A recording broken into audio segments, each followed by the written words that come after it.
D'abord, Grand Angle, consacré aux grandes écoles, est présenté ce soir par François Pesquet. De retour dans Grand Angle, deuxième volet de notre incursion dans l'univers des grandes écoles. Nous sommes maintenant devant le bâtiment du CESI, le Centre d'études supérieures industrielles de Rouen. Il y a 24 sites comme celui-ci. En Haute-Normandie, le CESI forme 1000 personnes par an et regroupe 3 écoles, une école d'ingénieurs, une école d'informatique et un service de formation aux entreprises. On appelle ça la formation continue, la formation tout au long de la vie. Olivier Duhamel a suivi l'une de ces sessions pour nous. Voyez son reportage. J'ai appelé 15 mecs, personne ne m'a répondu. Les méthodes, ils s'en foutent. La maintenance, comme d'habitude, sont pas là. Enfin, etc., etc. Donc lui, pendant ce temps-là, ça mouline. Hein. Il se bourre le bourricot, comme ça, il se monte le bourricot. Et puis, voilà, rien ne fonctionne dans cette boutique. C'est en partant d'exemples simples et imagés que le formateur du CESI tente d'aider ses 6 stagiaires à acquérir de l'autonomie dans leur travail de management. Leur entreprise produit des flexibles pour l'industrie du pétrole. Comme Romain, l'ancien opérateur, tous savent fabriquer le produit. Ils doivent maintenant apprendre à diriger des équipes de 2 à 20 personnes. Ce que je recherche dans cette formation, c'est d'avoir de vrais outils, quoi. Enfin, des éléments pour travailler, pour résoudre des problèmes, pour faire avancer la productivité, etc., etc. On fait faire. C'est-à-dire que c'est leur projet, donc ils vont le mettre en œuvre. On est plutôt consultant que professeur et on les accompagne sur le terrain, on est à leur service, donc ils nous appellent, ça arrive de nuit, on va assister à leurs réunions avec leurs équipiers, voir s'ils ont bien fait passer les messages, leur apporter du soutien pour préparer ne serait-ce qu'une réunion difficile ou un entretien difficile avec un collaborateur, ça peut arriver. Hein. Je n'ai pas d'expérience réelle dans ce poste, c'est une expérience d'1 an. Avant, j'étais donc à la production en tant qu'opérateur, donc pendant des années, et donc il y avait vraiment un pas à franchir. Une trentaine de cadres intermédiaires de la société va participer à ce programme. Il va durer 3 ans et coûter 110 000 €. Pour FlexiFrance, une entreprise de 1000 salariés, cette formation permet indirectement de lutter contre la concurrence des pays où la main-d'œuvre est moins chère. On cherche avant tout à se reposer sur les hommes qui constituent l'équipe pour faire croître l'entreprise. Et quand on se met à former davantage les salariés, on leur permet d'être plus efficaces, de prendre des décisions de façon plus autonome. Et là où ils sont seuls, eh bien, les concurrents dans des pays à bas coût vont être 2, 3, 4 et plus. Et donc on compense le différentiel de salaire par un différentiel de compétences et d'efficacité. Et l'entreprise espère ainsi rester leader mondial de la fabrication de flexibles pour l'industrie du pétrole.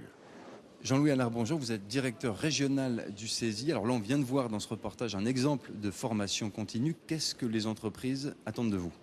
Les entreprises attendent de nous que l'on réponde à leurs besoins. Alors répondre à leurs besoins soit en formant leurs salariés, soit en leur fournissant des jeunes ou des un peu moins jeunes qui répondent à leurs besoins.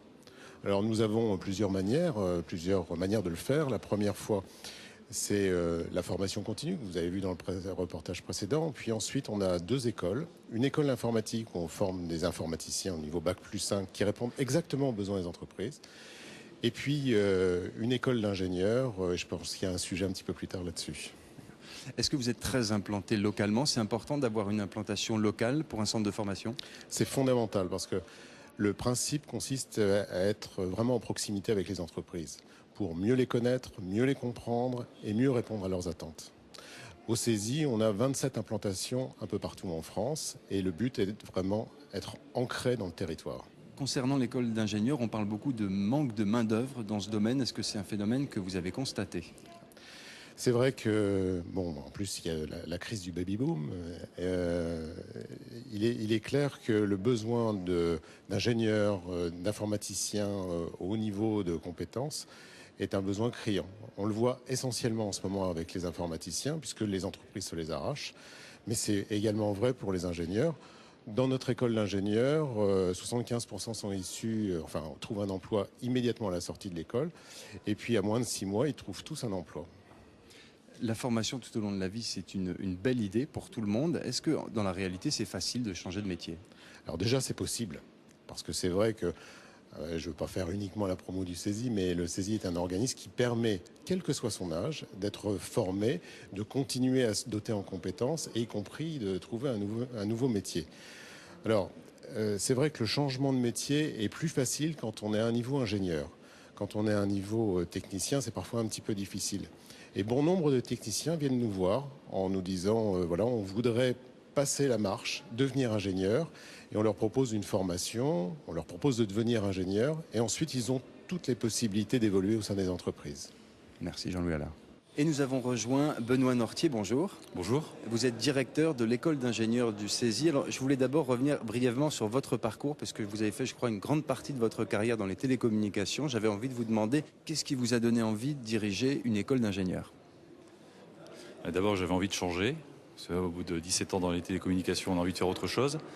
La formation tout au long de la vie, c'est quelque chose que j'avais vécu en étant en entreprise. Et donc le CESI est un acteur majeur de la formation continue. Et en particulier, le CESI met en avant certaines valeurs, en particulier en accueillant des élèves de tous milieux sociaux. Et j'étais très sensible à ces valeurs, et c'est pour ça que je me suis naturellement tourné vers le CESI. Quelle est la spécificité de l'école d'ingénieurs du CESI?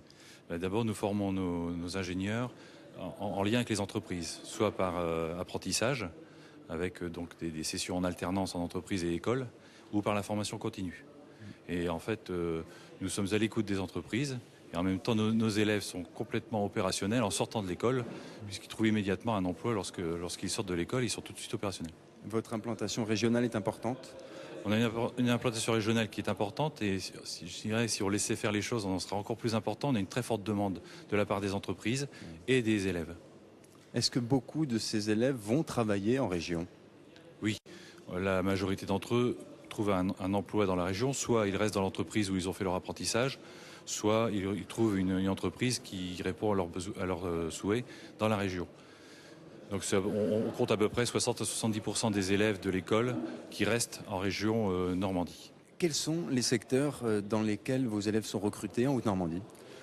C'est simple, les industries de la région, essentiellement l'automobile, le BTP et la construction mécanique, qui accueillent à peu près la moitié de nos élèves. Merci Benoît Nortier. Voilà, c'est la fin de ce grand angle consacré aux grandes écoles.